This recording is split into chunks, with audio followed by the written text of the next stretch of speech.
What's the problem with doing startup-y type of spending in a bootstrapped environment? The problem is it has the characteristics of a startup. It will most likely die. Hey, podcast listener, even if you are alone in your entrepreneurial journey, know that today, right now in your earbuds, you are joined by thousands of entrepreneurs from all around the globe seeking to grow better, more profitable, location-independent businesses. If you'd like to learn more about what we do and download our entire back catalog, check out tropicalmba.com.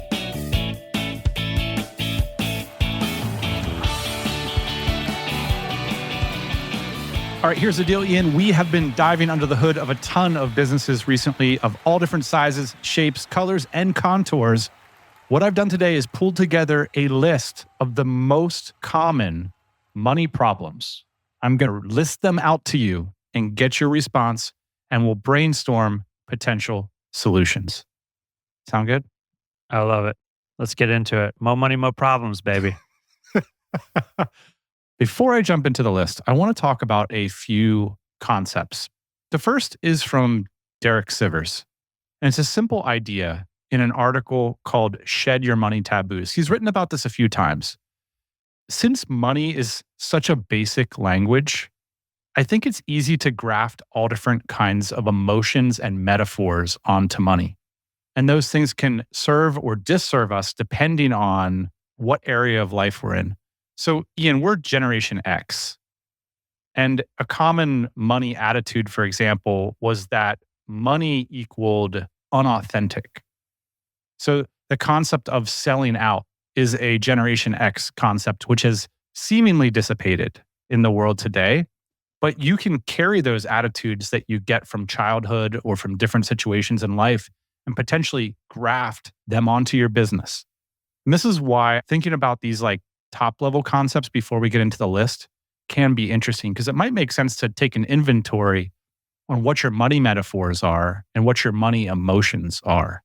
So one example could be if money has been a source of pain in your childhood, you might avoid thinking about money as an adult because it just causes you to remember that pain subconsciously. Those sorts of things can genuinely happen all the time in these scenarios. Derek Sivers has a refreshingly simple money attitude, and he reflects on the music industry, where a lot of musicians have differing relationships to money. The whole selling out generation was a big thing there. He writes, "The happiest musicians are the ones who develop their value and confidently charge a high price. There's a deep satisfaction when you know how valuable you are, and the world agrees. Then it reinforces itself because you can focus on being the best artist you can be since you've found an audience that rewards you for it." So this idea echoes of Kevin Kelly's 1,000 True Fans, and was actually, when I was in a local band in San Diego, it was coming across ideas like this, especially like Seth Godin's ideas, made me realize that I needed to quit the band. I quit the band and we started a business because I realized that the band's aversion to creating value for the audience and charging for it was something that we would never be able to overcome. It was so baked into the concept of what we were doing that I realized that we would never be able to get ahead with that attitude about money. I'm a kind of a music geek. I know you are too. If you look to popular bands that we sort of grew up with in that generation, bands like The Killers, for example, they all sort of had this moment when they made this transition of oh, it's really important that we create value for this audience first, because that's going to allow us to make our art. Now, of course, The Killers can build a studio wherever they want, and they can make whatever art album that they want. In the local music scene back in the day, I think a lot of this comes from an inner pain of not wanting to be judged or held accountable. So there's actually these deep-seated feelings I joined a band to be free, so I'm going to play whatever I want. I'm going to write whatever I want. Well, guess what? You're not going to be in a band that long, or you're going to be paying for your band with some 9-to-5 or punch in, punch out job that is way less fulfilling than perhaps building art that other people appreciate and exchange value for. And the reason I bring up the local band thing is we love music, but also There's a lot of this local band attitude that can cross over into entrepreneurship because it's the same sort of motivations. We trade in our guitars for laptops and we say, let's build something, let's build a band that can create something that gives us freedom. And I think it's important to check if some of those attitudes can serve you the genesis moment, but they can become a disservice if you carry them on into later stages of the business when there's real money involved. So here's Derek's conclusion. What do we do about this? He says, money is nothing more than a neutral exchange of value. If people give you money, it's proof that you're giving them something valuable in return. I love what he does is he backs out so much of the moral and emotional baggage that money has. And if you just look at it as a simple framework, if someone says they value what you're doing, but they're not willing to exchange money for it, is that a credible statement? Now, you don't have to take it as a judgment on you or what you're worth or selling out or any of these emotional things. It simply means one thing. They do not value it. By the letter of the term, if they're not willing to pay for it, they do not value it. This is a tough thing to realize potentially because we say that we value things all the time that we're not willing to invest in. We even use the term values to express some of the most important things to us. So we'll all have to do our own inventory there. But if you're not willing to open up the wallet and swipe the plastic, do you value that thing? And at least from an entrepreneurial perspective, you can say, well, no, they do not value this thing that I am doing. Therefore, I can move on potentially to things that people do value. So there you go. Money is nothing more than a neutral exchange of value. If people give you money, it's proof that you're giving them something valuable in return. I have a couple thoughts, Dan. I met with somebody the other day, and they have this passion project.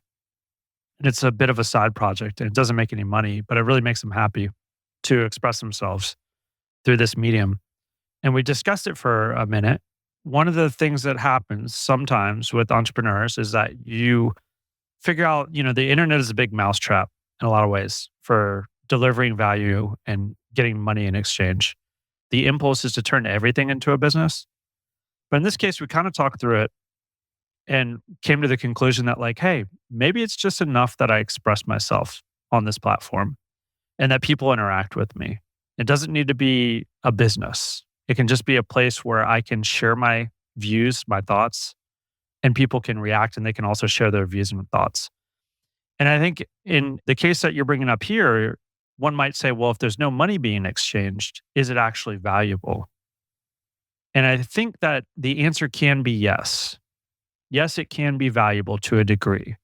But on this show, we talk about building businesses and wealth, things that change our lives, things that propel our family, right? Things that really move the needle financially. So when we talk about this, I do think that there's ways to create value in exchange, get value from other people. That might come in the form of a relationship or love or some kind of form of reciprocating thank you. It doesn't always have to create a transaction per se with money. But again, we're talking about businesses on this show. Yeah. Let's say, for example, you start an Instagram account that talks about your passion for kayaking and you express yourself by showing the cool kayaks you're building and all that. Now, if you went to your audience of kayakers and you said, hey, if you want to see my next post, pay $5, the audience might be, well, okay, here's the list of things I value. It's my home, my car, my kayaks, my church, my Subaru. You go through the list of things and then it's okay, well, you're one of 15 Instagram accounts that I follow. And so rather than pay you the $5, I don't really value it that much because that's coming out of my kayaking budget. Therefore, I will just look at the other 14 accounts. Totally. So you can kind of get a sense for how this framework works in that sense. Now, if you post a picture of your kayak and you say, this is my kayak on this river. If you come Saturday morning, I will take you to show this thing. It's $25 to come.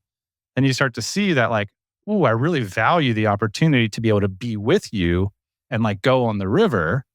And so here's my $25. I'm taking it out of my granola budget and I'm going to give it to you instead.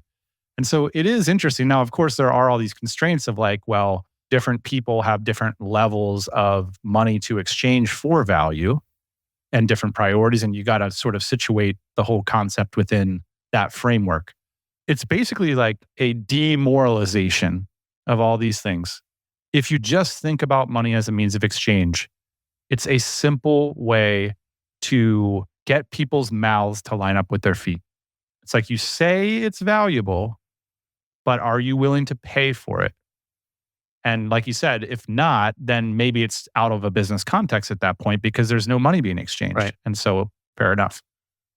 And then it just becomes a place where you can express yourself. And I think that that's okay. And that's fine. If you want to post pictures of kayaks on Instagram, that could just be enough for you. It doesn't have to be any more than that.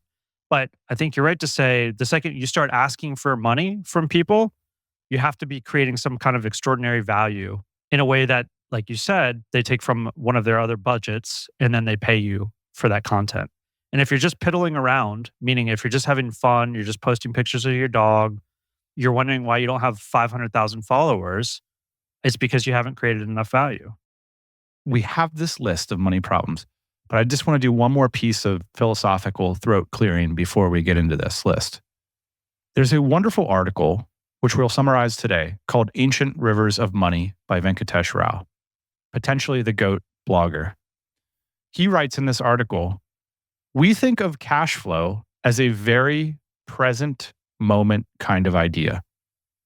It is money going in and out right now.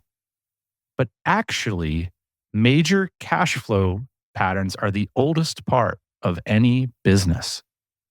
It is the very stability of the cash flow that allows a business to form around it. In fact, most cash flows are older than the businesses that grow around them. They emerge from older cash flows. Venkatesh is picking up a similar point, which is money is such a basic concept. It's even more basic than language because you can communicate with more people. If language is like the UX, money is sitting down there at the server side, right? Totally. You wave $100 bill in any country and US dollar. People know what it means. To be specific, and people know what it means. They know what it means. It means $100. That's a very powerful thing. But because it's such a basic framework, we build metaphors on top of it, like the sellout concept. We build values, ideas, emotions, and metaphors. What Venkatesh does in this article is he brings up a lot of alternative money metaphors and ones that could be more or less useful for entrepreneurs. And then he points to this rivers of cash flow. If you imagine a river cutting a canyon, and the deeper the cash flow goes, the more entrenched it is. And now people are building infrastructure along the side of that cash flow. The deepest ones would be examples like banks, governments, taxes. And then there's little tributaries that sort of flow around the tax thing. And now you've got like accountants and bookkeepers and stuff. And if you think about cash flows in this way, what you do is understand that businesses are entities that organize themselves around existent features. And those features are how cash flows around the world.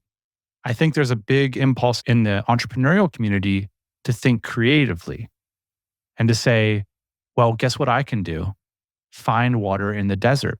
In fact, I'll dig the well. And so I think it's fascinating to take this metaphor and to ask yourself, how does your business position itself around existent cash flows? Take the example of the kayaker. Look at, say they make $85,000 a year. Take a look at how that money gets invested. 40% of it could be housing costs. 20% of it could be government. 10% of it could be church and community. And you're getting down and down and down to these smaller tributaries. And then you're asking yourself, how do these cash flows work in that household? How do the cash flows work in this industry? And the most successful businesses tend to find ways to tap in to these ancient rivers of money. Once you follow the metaphor, now you can start to think about what rivers recently got dammed. How's the water flowing differently? I get the sense that a lot of entrepreneurs think of entrepreneurship as a well metaphor, to dig your own well.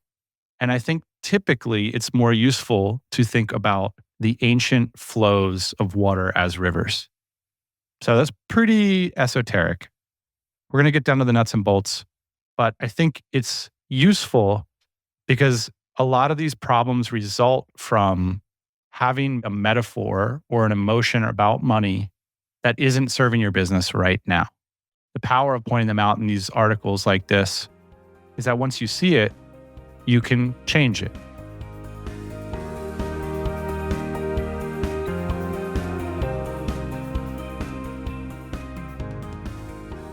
Alrighty, without further ado, here are some of the top money problems that I see in bootstrapped businesses. Problem number one, taking a startup spending mindset to bootstrapped businesses. What do I mean by that? Okay, first of all, people say startup all the time. What's the difference between a startup and a bootstrap business? A startup is a company that intends to raise money, a lot of money typically, to hire a team that's way over capacity for the amount of revenue and customers, and to grow or die very quickly. That is a startup. A bootstrap business is a business that cash flows its own growth vis-a-vis its customer base. So those are the two things. Now, the mistake is when founders forget which category they're in and they're not loyal to their team and they start flirting with the other side. And they exist in a gray area where we're doing some bootstrappy things, but we're doing some startup-y things too. And remember, startups are designed to be ridiculously overcapitalized and to grow at orders of magnitude or to die. That is what a startup is.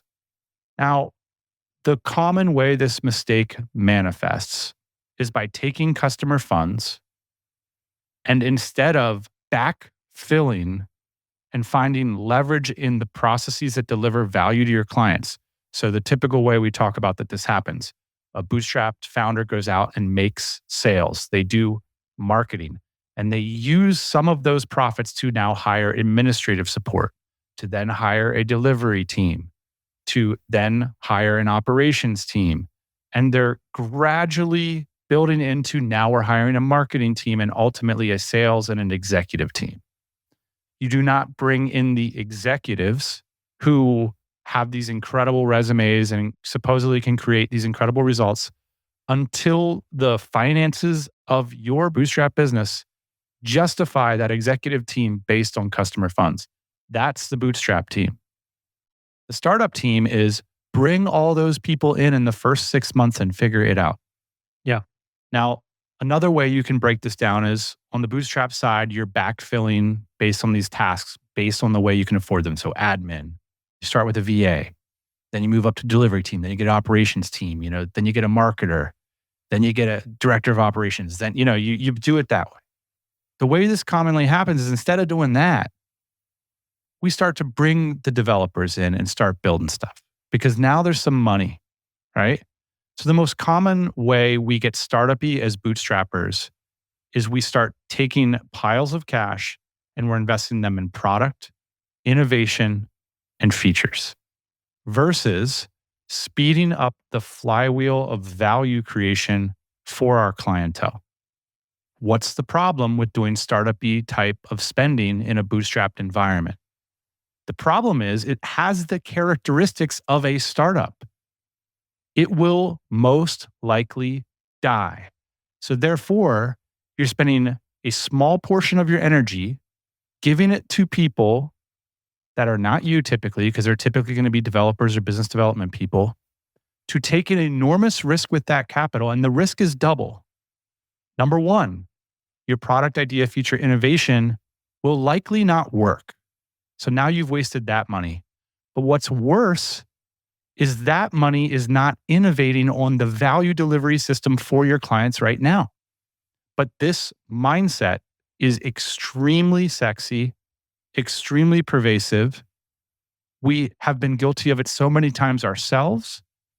I'm sure listeners can relate to this. The concept of digging the well in the desert is so exciting because if you hit water, that is then called an oasis. And we all know what happens at the oasis, Ian. Mm-hmm. The prospect of this is so enticing. It is almost impossible to talk somebody off of the ledge of the potential of building the oasis. This is why I put it number one on the list, because from a financial perspective, it is almost always a mistake. From a financial perspective, what you want to do with your money is your decision. Dan, I think part of the reason why people are so enticed by the oasis and the startup model is because it has scale, generally speaking. So like you're bringing in all these executives, this high-powered team, all this stuff in the beginning. The only way the startup works is if you have scale, because you got to pay 1 million people at the end of the day, right? You got to pay your investors, you got to pay all the staff, you got to pay everybody at the end of the day. And what's left for you might be 10, 20% or whatever it is. And that's going to be enough to be life-changing money. Bootstrapper, on the other hand, probably doesn't have scale. Probably has found one of these little tributaries on the side of a huge river of cash flow. And it's great. Supports a 10 to 20 person team. Great lifestyle. 10 to 20% margin. Yeah, we're still just numbers applied differently. It's amazing. But then you look across the street there and you think like, oh, that's a big river. We should be fishing over there. Don't you guys think? So you move your camp and everybody, you uproot. And then you realize when you're halfway there that you're out of water. Like, Camel starts we're dying. not on the bank anymore. Yep. Exactly. And so it becomes a big issue because you've abandoned your good fishing spot because you saw the mirage, so to speak, across the way. And lo and behold, when you get over there, if you ever make it over there, oh man, it's a huge fishing operation. We're talking big boats, huge nets, all the stuff that you can't afford. So you get over there and you think, well, this is no good. Number one, I don't have the equipment to do it. And number two, now I'm out of money and I can't go back to my old spot. The desire for scale is what sends us off into the desert, right? Oh, my agency doesn't scale, consulting doesn't scale, whatever. So now I'm going to take this money and then go do this other thing that, quote, scales. Well, let's stick with the Sivers thing, which is to say, the value of being on that small tributary is that you have a truth oracle, which is the return on capital. You're seeing that if I buy this admin and they take 20 hours off my plate, I do 20 more hours of business development, develop these conversations, the money comes right back. And that's how we scale. That's the scale mechanism of a bootstrapper. And we're doing it with 20% margins. And therefore, if you grow 20% a year, 40% a year, or 100% a year for the first 3 years, the numbers get really great around year 7. That's when people get wealthy in a typical bootstrapped lifespan. Now, if you get greedy for scale too soon, you adopt the other side of the aisle's idea of a scale. Now what you're doing is you're starting to dig for water somewhere and you're hoping it lines up with water. You're digging the hole, you're hoping for water. Whereas in the bootstrapper perspective, say you want to build a feature that scales. Say you have 100 customers. Well, a bootstrapper way to do this is you email the 100 customers and you say, I'm thinking about building a software platform that does this, that, and the other thing. Here's a mock-up of what these features could do. Is this something that you would be willing to invest in? For example, if I made this feature only available to 10 of you, would you be willing to pay $10,000 for the first year of access to this new feature platform? And we'll all pull our data together and we'll be able to improve your businesses by having this platform together that we're using. Yeah. Now we're back to Derek Sivers, right? Well, they can see the mock-up, they can see the value proposition, and they can instantly tell you whether or not that's valuable to them. Yes, I'm happy to pay $10,000 if there's something like that existed. This is a bootstrappery way to keep you tighter to the tributary, so to speak, and to make sure essentially you're not making bad financial decisions. Is checking in with your clientele and asking them if they want you to have this scaled solution versus going off for 6 months on a dream and an idea that you have versus putting it out the most basic version to people and getting that sense of whether this is valuable right away. Okay, number 2, your financial model requires scale. Simply that. If you need X number of new clients, if your mousetrap is broken right now, but then you say, well, if I get X, Y, Z, it'll all work. This is typically a recipe for a type of financial failure. Your business model should not require scale to work. It should work at your current scale. And if you look at it this way, there's a lot of ways to solve the problem. Typically, what you're going to need is an offer with more value exchange for your clients. You're going to need to have what Perry Marshall calls the cappuccino machine offer. You got 100 people come into your coffee shop every day to buy a cup of coffee, but a couple of those customers are going to want to buy the damn machine. This is a typical way that you can adjust for fixing your financial model right out of the door versus saying, well, once we get to X, Y, or Z, this whole thing will work. Now, I just want to give a caveat to the rest of the points. Every one of these points is an opportunity for someone to find water in the desert. There are exceptions to every rule, but 15 years of looking under the hood to this business, typically, if your financial model is broken now, it's typically going to be broken in the future. So if you're listening to this, at least a thought experiment. What would it take to fix it now? To fix it right now. This is the bootstrapper way. Fix it now and scale with the fixed business model versus scaling into this hypothetical future when it all works out. All right, Dan, I think it's time for a little story here about how we break our rules on this show because we do it all the time. The reason we know the rules is that we've broken them. Exactly. So Dynamite Jobs, here we go. In the early days of Dynamite Jobs job board for remote companies, we were set up on WordPress. Our existing audience basically said, hey, you guys are decent at hiring people or finding talent. Can we post a job with you? Because you have basically both sides of the marketplace. You have the candidates and then you also have the companies. And we said, sure. So we put up this little WordPress site and then we started taking a couple of dollars for people to post jobs. Then we got the big idea that we were going to invest in product innovation and features. This isn't good enough. We need an ATS. This isn't good enough. We need profiles for these candidates. This isn't good enough. We need a nice interface for the people that are coming to pay us money here. And don't worry, we are going to pay back this money once we get some scale. Once we can get 2 or 3% of this marketplace, we know it's big. We know all the competitors. Indeed, they got a 30-story building down in Austin. I've seen it. Once we can just get a fraction of that, we will be able to pay ourselves back from all this investment. And so we have broken rule number 1 and number 2 with this business. Yeah, and at the time, Dynamite Jobs had a healthy enough cash flow that with a small team of administrative staff, they could have done all of those things and cash flowed meaningfully every month, which, by the way, we are doing right now. Dynamite Jobs is just spinning off cash. Our clients are enjoying it. We are enjoying it. We've righted our ship because we've started to take this stuff seriously. An administrative staff could have done ATS work for our clients. And then we could have said, by the way, do you value the ATS? Are you going to even pay for it? Because then why are we spending, you guys know how much developers cost. Why are we building this thing? Well, because we're building it for a scaled scenario that we're imagining in the future. And it's going to be very important that we solve this problem once and then it works at scale. Well, guess what? The problem you're not solving once is the fact that you got to pay the developer every single month. That's a recurring problem, okay?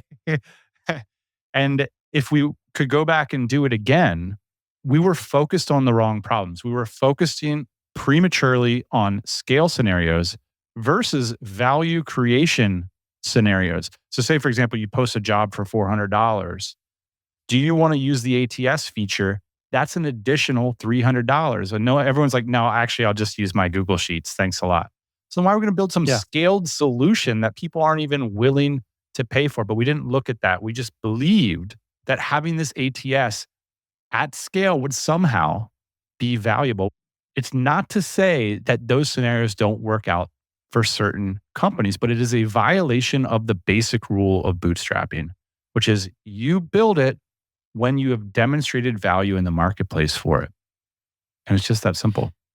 We got ourselves in a position where we had made some cash on some other ventures. And then it was like, well, this could be the next horse. And then we started investing in it like it was a startup. Yeah. But of course, we didn't have enough to really invest in it like it was a startup. We were able to pull up on the sticks and get out of the tailspin. And now it's great. But it was a huge risk to do what we did. If we could go back to our earlier selves, we would have hired these amazing customer experience people rather than building all these big fancy software solutions. And me and you would have put our money into the S&P 500. And guess what? The S&P 500 would have kicked our asses. You know what I mean? Like, and it would have been a great decision for us. It's a shame to look at all that money that we lit on fire. We were literally in the middle of the desert looking for that, drilling holes. We've gone over 2 problems, Ian. I got a few more for you. The next problem, simply this: I can't afford to start a business. We've talked about this over the years. As a bootstrapper, the most reliable way to start a business are apprenticeships, baselining, so reducing your expenses dramatically, sometimes in a foreign country to get focused on the business, or an anchor client. So finding one key client that can replicate your salary that you use to cash flow your lifestyle, but also your initial product development. These are the easiest ways. But this is a genuine money problem because I do think as your expenses go up in life and as your responsibilities go up in life, this thing turns from a cucumber to a pickle. It becomes a genuine pickle because it is hard if you live in a high cost of living city to replicate what you can earn at a professional job with your business, especially if you're not an experienced entrepreneur. It's come across our emails the last few weeks and people are saying, I'm midlife, I've got a family, I've got kids, but I got this dream that I can start a business, but I need to make 100 and whatever a year. If you're in that situation, I think the best thing you can do is make a slight career change to work for smaller companies where you have a seat at the table, where you're working directly with the founder, and that importantly, you are the best damn employee in that whole company. That would essentially be my strategy, is I would continue to get compensated because let's face it, like these professional jobs are often just better businesses than a lot of businesses. But it's helpful when you work in a business where you have your hands on the yoke and you understand how the business works. You're at the table with the players, you're interacting with the clients. And this is a way to, I think, cash flow the jump into entrepreneurship without making a big financial mistake. Because it can be a big financial mistake to say, quit your job, live off of savings, and then build something. Because typically what we're seeing is the hit rate for the things that we build are pretty low and probably much lower for first-time founders. So if you're going to have to fail 5 times, why not do it in like a biz dev environment in an entrepreneurial company versus on your last few $1,000s of savings? So I do think it can be a financial mistake to, when you have a lot of financial responsibilities, to live off of savings to do your first venture. I'll take this a little bit of a different way. Couple things. One is the more we get into this, Dan, the more it feels like to me the best option is to try and be an entrepreneur as soon as possible. Because if you can figure out a way to start this journey early, it's basically a muscle. And the muscle movement, if you start it early, it's one that will stay with you forever. So is just like anything else. Just like, this is what I know. This is what I do. I started early. Now there's no going back. So I think the older you get, the harder it is to kind of get into this. It's just because it's a muscle and it's the way that your body and your mind is used to moving. So if you're listening to this and you haven't started yet, maybe start early. The other thing is when I hear I can't afford to start a business, most of the time that doesn't have anything to do with money from what I hear. Most of the time it has to do with time. I have all these commitments, including my job, and I cannot afford the time to do it. And again, this is why I think it makes sense to start early is because when you're young, you have the time, you have the energy, and you don't have the money. And a lot of times in these bootstrap businesses, not startups, bootstrap businesses, it takes a bunch of sweat and tears and time to get up to speed. Yeah. So I understand if you're 45 and you have a kid, starting a business would be hard. It really would be, totally. because you don't have the time. But getting a new job is easier. That's my prescription there. I totally agree with what you're saying.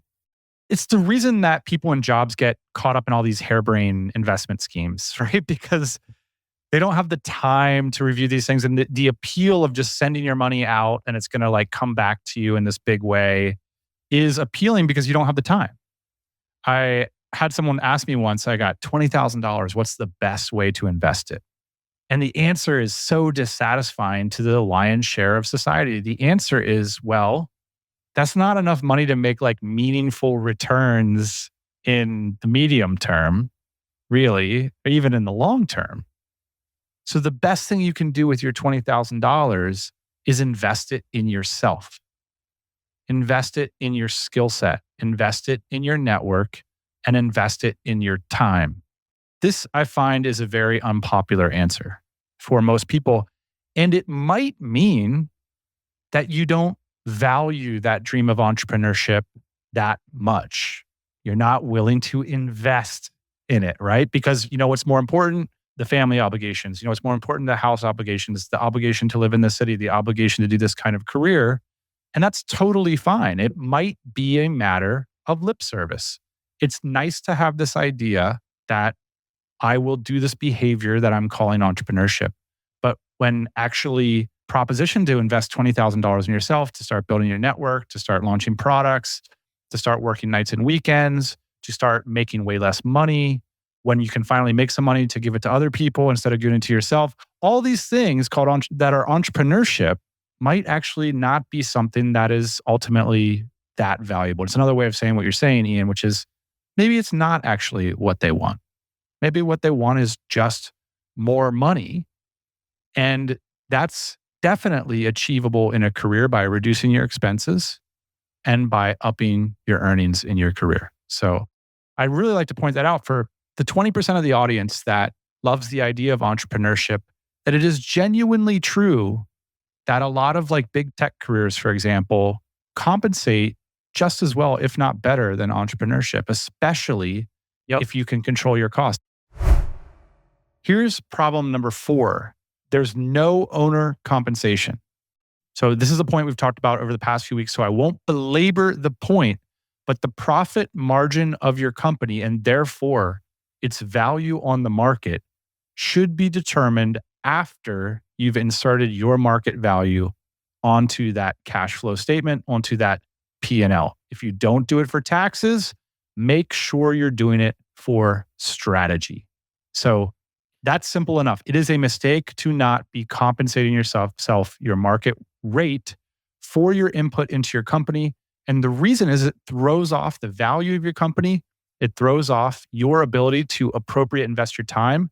And importantly, it throws off your return on invested capital because your time is exactly that. Couple things here. We're doing all these intake calls for the accelerator. People are creating these P&Ls. They're sending over balance sheet, cash flow projections. Most people are not putting in the owner compensation into their P&L. Basically, there's no line item for them. It's basically they just make the profit at the end of the year. And what you said is exactly true, which is if you do not build yourself in to the product or the delivery or somewhere into the organization, you might not be able to afford it later on. So most likely you will find yourself in a situation where you want to back yourself out of the company, meaning you want to hire somebody for the 5 or 6 jobs that you do. Or sell. Yeah, or sell. If you're not on that P&L, there's going to be a problem, a big problem. Because when you go to hire these people, you realize that you can't afford them. So it's good practice in the beginning. And again, this isn't for taxes, right? Your taxes are different. You can just create a P&L that shows you in there as several line items, depending on your job. And then you back yourself out one day. So bottom line, put yourself in there, because if you don't do it, you don't know exactly what your margins are. And you need to know what your margins are in the business to know if it's a feasible business or not. And generally speaking, you're going to be doing 6 or 7 jobs in the beginning. I get that. You're not going to be able to pay yourself market rate for that. But the idea is, if you know at least what the jobs are and what the market rate is, and you build your product around a margin that can sustain that as a good business, you will have an asset on your hands. Otherwise, you might just find yourself with 6 or 7 jobs. The idea is like, rather than thinking about where your time is broken down across the categories of marketing, operations, and sales, a simple way to do it is ask yourself, what if you wanted to go on a 6-month holiday to Bali? How much would the person you bring in, how much would you compensate them to run your business? There you go. That's the number you're looking for. Problem number 5, Ian, no salary cap.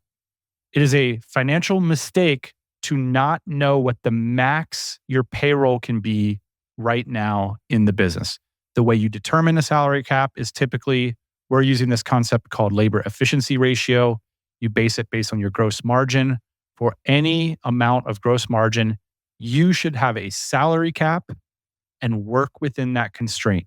It's easy for founders to have a perspective on what any individual contributor should be paid. The problem is, say you have 12 contributors, now you've made 12 individual decisions that do not exist within the context of your business. Just like Bill Belichick has to take some savings on a safety in order to invest it in a wide receiver, you need to do the same thing on your business team. And so if you do not have a salary cap right now in your business, that is a financial mistake or a financial opportunity, depending on how you want to look at it. Problem number 6, kind of a counterintuitive one. You have too much cash in the company. This is actually a good problem to have, but one that can be solved. The typical recommendation I see out there, Ian, is that you should have 2 months of operating capital in your business. Some people are more conservative. Some people are a lot more aggressive. 2 months is what we aim for. That is a good constraint, a good target. And any more than that is a bunch of money sitting around waiting to get dumped into some oil digging experiment out in a random desert. Why not put it into your investment portfolio, put it into your personal wealth, and get it diversified? So, Dan, in the early days, we were super guilty of this. The business bank account would just get pretty large. And then at a certain point, we would say like, okay, I need some money. Let's do some distributions. And I'm even going back to like early days of our e-commerce company. Essentially, the reason why we did this was because we didn't have an FP&A function in the company. That's right. Basically, it was me. We hadn't hired somebody to look at our cash flows. And so we just kept as much as possible in the company to make sure we could fund everything, like our growth, our inventory, salaries, all this stuff. Not an efficient way to do it, but it worked in the early days. So the solution here is, if you are not able to basically build these financial models and these spreadsheets to know how much cash you need to have on hand at any time, you need to get somebody in the business that can. Yep. And to your point, this money, you can invest it outside of your company. You can also invest it inside of your company, but it starts to become a leaky boat. Meaning like you see all that cash, you see all this quote opportunity, getting back to the top of the episode.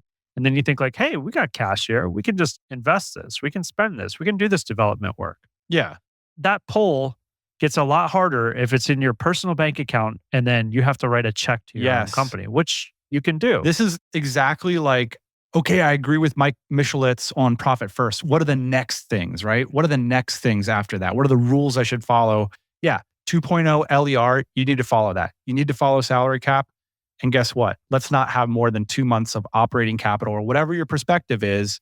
Let's not let the beer glass overfloweth at the tap. Let's get it out into another glass. You move the next glass underneath the tap and you make sure you're filling up something that's going to work for you rather than just sitting there and spilling all over the bar. That's the idea imagine if we would have been more sophisticated back in those days, we would have pulled out a much more cash and put it into real estate. We could have put it into the marketplace. You know what I mean? Like we could have really done things with that money, but instead it was just sitting around idle and sort of vulnerable to a big idea or decision that would have benefited from that friction of having to write the personal check. All right, here's the final one. And in some ways, a fascinating one, Ian.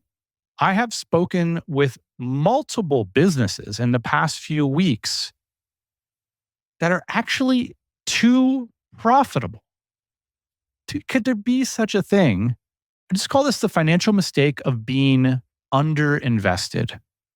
Your business is, we call it a mousetrap, right? It's a little device that you put money into and it snaps back money to you, right? And you are understanding the dynamic of how that cash flows. The question is, what is the limit of how much you can put in?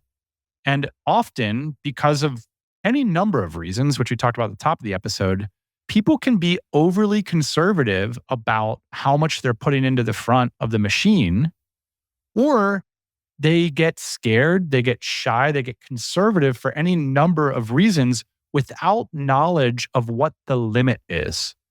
Just because you know the limit of how much money the machine can process doesn't mean you need to invest to the limit, but it does mean that you ought to at least theoretically know what the limits of your machine, the contours, how it can operate at its max potential.